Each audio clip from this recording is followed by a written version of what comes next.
Thank you so much. Good afternoon, good evening, wherever you are watching us from. My name is Elphas McLeod Zadzagomoshangwa, better known as Hunter. I work for Farmers Pride International, which is registered here in Botswana as Farmers Pride International Organization of Botswana, which operates under the Hunters Global Network brand, which is also registered here in Botswana. We have our HQ in Francistown, in mine houses. Our work in Botswana and other countries where we are working from, which is 46 countries, is on agriculture investment. We have seen that Africa has got 60% of arable land, which is not being used. And most of the land is in the rural areas. And people are moving from rural areas coming to cities because that's where they get jobs. Our organization saw a gap that we need to fill. And we devised a project which is called Rural and Urban Agriculture Innovative Production Program. Its main focus is to make sure that farming works in the rural areas, farming works in the urban areas. Why are we focusing on rural and urban? The urban areas survive from the ecosystems of the rural areas. Every one of us in December, we find ourselves moving to rural areas and the cities will be empty, which means we know that we have got a home somewhere where we have land and water, which is not being used. So our organization looked at this and say, why can't we come out with a project or a program that we can be able to do for Africa? But this program has to start from one country where it is going to be launched, and we chose Botswana. It was not just by choosing to come here, but it was because God wanted us to start this project from this country. We discovered that when we were coming here, we were told that Botswana doesn't have water. But when I arrived here, I saw that Botswana has got plenty of water. Every rain season, rivers are flooded. This year only, Gaborone was flooded. But there's no one harvesting that water. So it means during the rain season, we see floods. After the rain season, water has been taken to Indian Ocean. And we start again saying we don't have water. So we looked at all that and said, we can become a solution. Number one, we have to bring means of harvesting water. How can we be able to harvest water during the time when it is raining? Store it somewhere where it can be used. Number one, we have to start with households. If you look at households here in Botswana right now, you will find that you don't find houses with the JoJo tanks. If we are going to cross just into South Africa, every household in South Africa has got a JoJo tank at its corner, which means they know that the corrugated iron sheets, when it is raining, water is collected, it flows into gutters, and it goes into a JoJo tank. 6 months, a person will be having a supply of rain, of water, fresh from heaven, that they will be able to survive on. They can drink that water, and water utility won't be coming in between. So we saw that as the first thing. Then we brought in 18 agriculture projects. Those 18 agriculture projects, we did not just pick. We looked at what the world is in need of. The world is in need of what we call high-value products. High-value products, I'm looking at number one, the products that were chosen for it during the Green Revolution.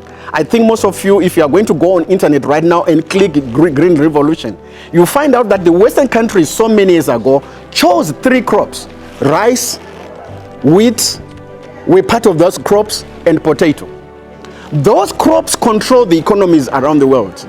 For your own information, today, United States of America, where everyone wants to go and get a job, its economy is actually hinged on potatoes. 30 amongst its 50 states grow potatoes. And number 2 state is Washington, D.C., where the president sits, the president of America sits. In 2021, their potato value, the earnings that were coming to their country, went above 4 billion. I'm talking of a rich nation. Their economy, their potato sales went above 4 billion US dollars. How are they bringing this money? America is number 5 in potato production. But when it comes to produce, to products, I'm talking here on value addition. They sell their products all over the world. We see people eating Simba chips, Doritos, and other products that they eat here. If you are going to trace those products, you are going to see that they originate from America. Why can Botswana fail to do the same thing? I'm here to prove people wrong. When I arrived here, I was told potatoes are grown in Hanzi. But can I tell you right now, Gaborone right today is growing potatoes. We saw people harvesting potatoes that are being taken to Maun. that are being taken to other districts around the country. So we are having 17 products, but for Botswana we have chosen 3 products. Number 1, potato. Number 2, sunflower. Why are we looking at sunflower? Last year when the war erupted in Ukraine and Russia, cooking oil went up all over the world. It was because sunflower is grown in Ukraine. 60% of sunflower is grown in Ukraine. But today I can see people praying so that that war can stop. While we have land lying idle all around us. We see forests when we are traveling with buses where sunflower can be grown. For your own information, sunflower does not need so much water. It doesn't need so much rains. It just needs to be watered for the first 3 weeks. You can actually leave it like that and it will grow on its own as long as the roots have gone into the ground. It can survive from moist. So we have chosen sunflower as a product that we want to grow in Botswana. We are going to be making cooking oil after growing sunflower. We are going into processing. Then the third product is moringa. Moringa is a global demanded product. Number 1, from moringa you can get liquid fertilizers. On moringa you can be able to get soaps. You can get healthy products. You can get water purificants where you can use from moringa. Moringa is required by countries like America. They don't have where they can grow it. It can be grown here in Botswana. And when you grow in moringa, the good part about it influences the rain patterns. Potatoes have got more than 10 bioproducts that come from them. The first that is known by everyone is Mafresh. Chips. Chips is the first product that anyone can sell. I was talking to people in the workshop that if you see me on the road selling one big potato and saying I'm selling a potato, you tell me that I'm a bad man. But if I take the same potato and do what we call beneficiation or value addition to that potato, I can put it in a packet and call it chips and sell it at the same road and people come and buy it at a high value, 50 puller. But when I was selling it as a potato, no one was buying it. That is the gap that is in Africa today. We are able to produce for the world, but we are not able to put value addition on our products. So we are here as Farmers Pride to teach people in Botswana to grow potatoes, to process potatoes. We are going to be looking at means of how we can be able to recruit people who are going to participate in this. We are looking at 100,000 people who are able to feed 2.5 million people in Botswana. Right. So we are bringing an investment worth 1 million into the agriculture sector in Botswana. That 1 million is going to be invested in different areas. Number 1 is going to be irrigation. Number 2 is going to be on crop production. Number 3 is going to be on soil development and soil nutrients. I have gone to countries like Saudi Arabia. It's not a semi-desert, it's a desert. UAE, it's a desert, but agriculture works in those countries. How is it working? There is underground water in Botswana. There is also rivers that surround this country. I can take you to places like Panyamateng. There is a mighty river that is there that doesn't dry. It just needs an investment to connect piping coming into Botswana. That was our first interest. If we are able to bring fuel into Botswana where we do not have fuel oil wells in Botswana, we can also be able to bring water. Because there's no time you can go at a filling station and they tell you that we don't have fuel. Fuel is there, but they are not. Those fuel stations are not connected to any source. Fuel is being brought in by tankers. It's being brought in by pipes. So our organization wants to do the same. Why are we doing this? China has got 1.4 billion people. Right now, if you look at the global production of potatoes, they are number 1 in production of potatoes. But they have a deficit of 47 million US dollars. And where are they buying their potatoes? They are buying from America, a rich country. So looking at that, they say to me, why don't Africa use its land and we buy produce? And I came to Botswana when I saw an opportunity. I saw that Botswana has got vast tracts of land where people are saying there's no water, but actually since water is there. After we have harvested water, we grow, we sell to China. We would have created markets for Botswana. We would have created employment for Botswana. That's interest. I'm an African. I understand that when a country has got young people who are unemployed, it's a hive of creation of crime. So if Botswana works today, my country Zimbabwe will work, South Africa will work, Zambia will work. So our interest is to make sure that Africa grows what it is, first of all. Not looking at Botswana only, but looking at Africa. Then after that, look at other African countries and build a network of farmers who are able to supply food to the world. We can't wait for Ukraine and Russia to supply us with food.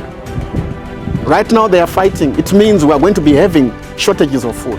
If Africa takes an opportunity of that war and go into production today, we are going to see that we have got our own solution for shortages of food and shortages of jobs in Africa, because agriculture is the #1 employer of people in the world. We are bringing in an investment of $1 million into the country, which is about 13 million pullers, and much of that money is going to be going in irrigation. We are going to be bringing in water from outside the country. We have already seen government doing something on bringing water. We are coming in and complement its effort, where we say, government, you have managed to do this, but we can also be able to assist now to bring water to the farmers. So we are going to be putting much of our investment on water supplies coming into Botswana. Because right now we have seen that South Africa has got water sources that cannot dry. We have Zambia, the Zambian-Botswana border, we have got a very big river. Water can be brought from those sources, working with government.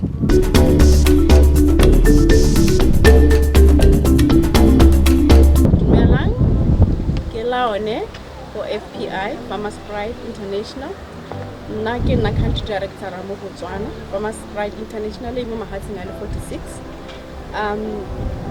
Thata se re se dirang ke go ruta balemi ba go lema ka tsela e leng gore e ya go ba sologela molemo, ebile ba kgona go ntsha maduo a bona tsana le gore a kgona go halla dijo tse ba di ntshetseng ba di ntshetsa go ntle ga lehatsi.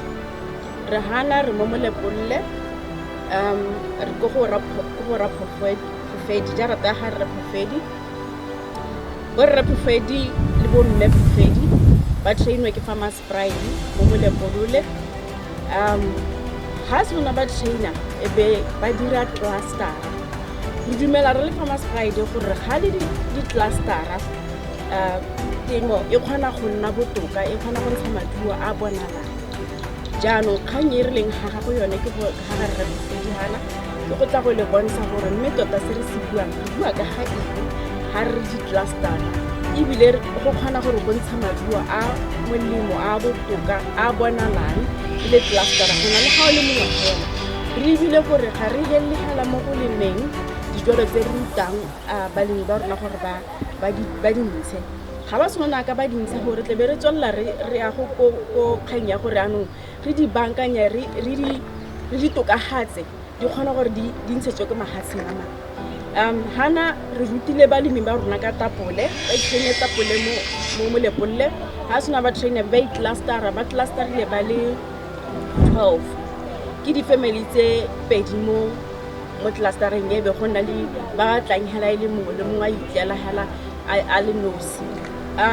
Mo clustering e ka ba le 12 yana go rala gore ba go berekisanya mmogo, ba go lema mmogo, sengwe le sengwe se dirang ha ba koleka mmogo be go ra gore ga ba papallo thata mo tlhwatlhweng ya go lema, mo go rang gore ha ka ba lemile 1000 jana tshologelo ke gore gongwe ba go dirisa 22000. Yaanong ha go ntse alo e le clustera go rela gore ba kgaogana madi ao ka go lekana, ba tsisa bonyenyane botlhe ka go lekana, e be go ra gore ga ba bapalle mo pateng temo le yone mme be ba disetsa ya ka le bona ha ba setse ba lemile yana ba lemile tapole e leng gore ya go tsa kgwedi tse 4 mo kgweding tse 4 ba go bona se ba se bonang be ba se kgaogana ba na le di profit tse ba di boneng mo tapoleng. Re ba rutile jana gore ya ka ba lemile tapole yana mo kgetsing yana tshologetswe ke gore ha ba dirile se ba se rutilweng ba se tlhalogantse ba dira di practical for 8 months jana kganya ba dirileng yana ke di practical. Ya ka ba dira di practical ana for 8 months ba dira harvest ya ntlha kere e tsang kgwedi tse 4 go ra re mo kgweding tse 4 re sologela gore kgetsi ya ka ile ngwe hela ya 50 kg e kgona gore e go he 10 kg tse pedi tsa ditapole. Ga go sa kgona ga 10 kg bo golo 1.5 ya di 10 kg. Mme mo tapoleng yana mo kgetsing yana bona ba lemile tapole tse thataro. Ke sologela gore hana ko e setse wela dikgwedinyana tse di komoro ba tla kgona go le bontsha gore ha ba setse ba harvester re ra ka tsile ntseng jang ga re go diragala jalo era go lema jana ke kganye le gore e simologile go mahatseng a tshwana le bo Israele a ba hella ya go bo America hela jalo le mahatsa mang kganye kgole ne ba lebetse gore ga bana le hatsi jaanong batho bone ba batla go lema ebe go nna motlhofo gore ga ona le hilo le lenyenyane le o le hilweng kana motse wa gago monyenyane o hilweng o bo khona gore o leme mo gono ha o sa ganteng o khona gore o leme o ntshe dijo tse di bonalang go simologile hela ya lo ko mahatseng wana bo Israele be go ata go tla go hela mo Africa jaanong le rona re dirisa one ke ka re method ono ka sekgowa o ba ma Israele ba tlileng ka one wa go lema gore go ntsha maduo mme o sena le hatsi go nna motlhofo jalo gore o boka khona gore le wena o leme o bone maduo a bonalang kganye kgolo ke gore tota re na re ga gona metsi mme ha o ka lebelela hana go tsa dipula dina ga re kgone go ba metsi ga re se re tlelwe ke mo ono o rona re le Batswana ke ka rialo re le Batswana ka gore nna ke tsamaile ka bona le mahatsamang bo South Africa bo Zimbabwe ba ha dipula dina yana gona le dijojo tank tse eleng gore ha dipula dina yana matsorotsoro la metsi a tlala mo dijojong ba epile le mekoro ha ileng gore ha pula dina yana metsi a la tlala mo temmole ga hitela a hita le lewatle yaanong ke yona kakanyo e rena le yone gore mme le ga go ntse yana gompieno batho ba ka reka metsi ba mo dijojong mme na kwa dipula haina batho ba ka kgona gore ba epe ga mekoronyana ha ileng gore metsi a wa ka tlala teng be ba nosetsa ka one gape mmu o ka kwano o siame tota research e kile ya dirwa moragonyana e kile ya dirwa gore mmu wa Botswana o siame gona le ha ileng gore o la acidic thata teng mme re na le tsela ile gore ba ruta ka yone gore ha o la acidic thata ka gore tapole yone e kgona go tshela ga go leng mmu le acidic teng mme ga go batle acid ya teng ile di acid tsa teng di heta selekanyo se se rileng re ba rutile gore ga se heta selekanyo se se rileng ba bona gore ba o testile se heta selekanyo se se rileng ba ka dira jang go hokotsa di acid tse le gore di se ke di bolaya dijwalo aka no utlwa ke uma ka gore di kakanyetso tsa rona gore ha o lema go lekana go le 1000 go gore o tshwantse ro ka bo o hella tlhatlhwa ya gago gongwe ya go hella 22,000 to 25,000 mme how wena o ipatlela mmu madi a ra buang re bua ka gore batho bontsi batho ba reka mmu ha o reka mmu go go heta ho ha o le nosi mme ha ona le ba bangwe o khana o hella go tla sa 22,000 o libile mo goreng lema aka o bona ba limilana ba re boleletse gore bone ba itemela ka bo bone mo go rang gore mmu ba kopa mongwe gore a ba tsisetse mme tiro a diatla e dirwa ke bone mo go rang go kotsa ditlhwatlhwa go kotsa madi a ba ntshang go duela kere so go rala gore go tswahela gore wena o le molemi wa go o ikaeletse gore o lema jang e bile ha ka le mogoro yana kana le clustera go nna motlhofo ka gore ditlhotlha tsa rona di ya kwa tlase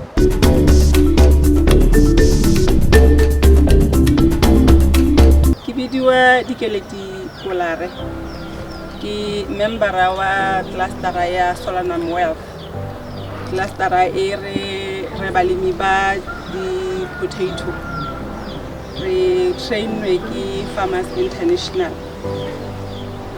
Pride International go lema di potato yaanong ha ke leng teng ha ke re simolla hala ka go simolla go lema potato mme potato ke sejalo se leng gore se tshabelwa ke malwetse thata yaanong ka jalo ha o tsena mo ha go le monyane potato teng o tshwantse gore o make sure gore o phepa yaanong ka re sa ikitse go phepa ya rona re sanitize diaparo tsa rona re sanitize diata tsa rona re sanitize equipment ya rona ka tshwanelo ha o tsena ha go le di-potato teng o tshwanetse gore wa apole diaparo tse o tsang o di apere wa aparetse disebo o bo tsena ha le o sanitize diaparo tsa gago go tsena mo tshimong ha o tswa mo tshimong o bo wa apola o bo wa apara diaparo tse o tla o di apere le ya no ka go mo beno ga apara se tse diaparo tse di hablogane ke sone se bona re tsene la re ya ka le re go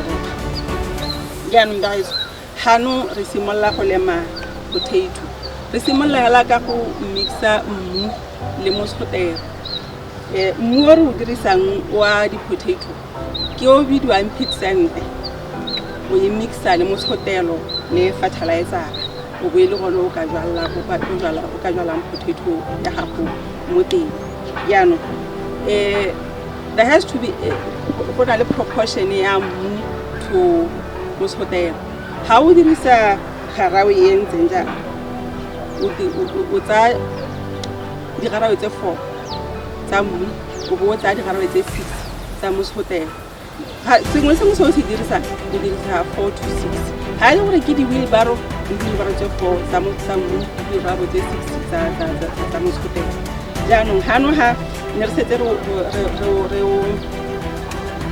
re mejaretse ruri re na le digarawe tse 4 tsa mosotelo tsa mmu le digarawe tse 6 tsa mosotelo jaanong jaaka ke buile gore sengwe le sengwe ga o tsena mo tshimong ya dipotata o tshwanetse gore o sanitize ke sanitize diatla tsa me ga ke sena gona ke sanitize diatla tsa me ke sanitize garawe eo ke e dirisang ka gore le yone e ka tswa e tshotse megare e ka sala mo mmung jaanong ka jalo le yone wa e sanitize la go simola ko e tshwarang teng o e sanitize yotlhe hela gore ha ile gore go na le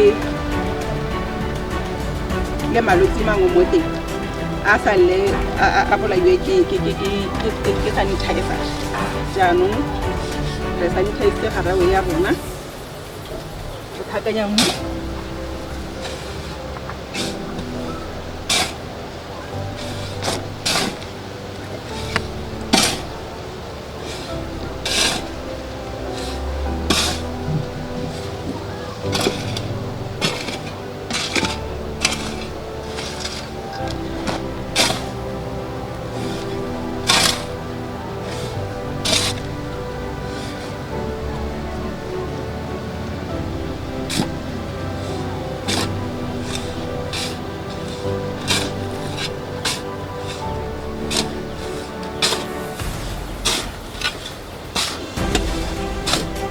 ga se gore o make sure gore go a thaka-thakana gore go se ka ga nna le ga ile gore go na le motlhotelo o montsi ga gongwe e le mmu hela o le nosi jaanong ga re sena gona re o mixa re tshela mo kgetsing kgetsi e ba e folder up to 60% of the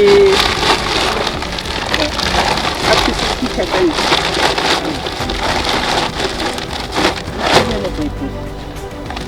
Yeah, kone how before we tell us hotel, fertilizer. Fertilizer right. Fertilizer right. You never for potato organic fertilizer. Mo thoka ipotsa gore re se tsa fertilizer ra re se tsa moshotel. Moshotel ga ona all the nutrients. The fertilizer ena le so. Ona le the nutrients tse di tlhokiwang di potananyana for the potato. Tse le gore ga di mo moshotelong. Ke sone se le gore re dirisa le fertilizer. Ya no ga re sena bona re dira jang. Re measure le ka kopie e be re tshela ha e be re ano re tshela mo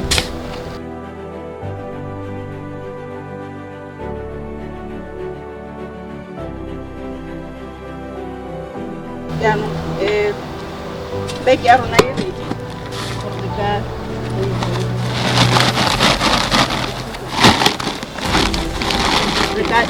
ka jwana di-potato tsa rona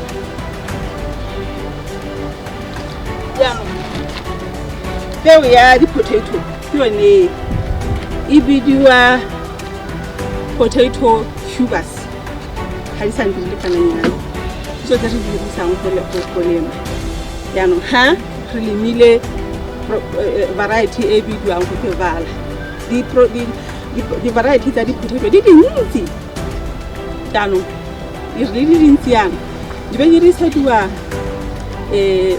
di dirisiwa for different purposes yaanong rona re lemile vala ga ka gore yone o kgona go e dirisa sengwe le sengwe ba ka dira di-chips dira eng vala ya tsena go nteng yaanong ga o e reka o kgona go e reka e le popegela e sena protein-nyana yaanong ga o e reka e ntse jalo o tshwanetse gore o e beye malatsi a ka nna at most 14 days at least 7 days at most 14 days go bidiwa go cheater ra re a be re cheater potato go cheater ga teng re tla be re e tsenya mo container yone ya mae e be re nyanywa ka metsi e be re ikhurumela ka di-newspaper ka gore go e se ka nna dry and ga o ikhurumetse ka di-newspaper ya lo bo e ba e tshwanetse gore e re within 7 days e be e simolola go ntsha TLHOKOMELO ya ka le o gana e lebuwa ke yone e siametseng gore yanong e ka tsena mo yaanong ga o sena go nna o bakantse nyaka o bakantse ya mo kgetsing o lema ditšhubara di ka nna 5 to 6 ya mo teng ga o sa di tsenyetse ko thoko ga kgetsi ka gore ga o di tsenyetsa ko thoko ga kgetsi di ya go hela medi ya teng e khunya kgetsi e tshwala ko nte le ka gore ya gongwe wa senyegela anong o tsaya tšhubara ya gago e tshwanetse gore le tlhogela le la teng bo thome le dibile ko godimo yaanong o medara ka menwana e kgolo o epa depth ya menwana e kgolo go apa ya maga bo tsenya tšhubara mo teng bo e katela so go a riana go lebaka bo tsenya tšhubara bo e katela bo dira e nngwe tsenya tšhubara bo e katela remember e tshwanetse gore e lebe ko godimo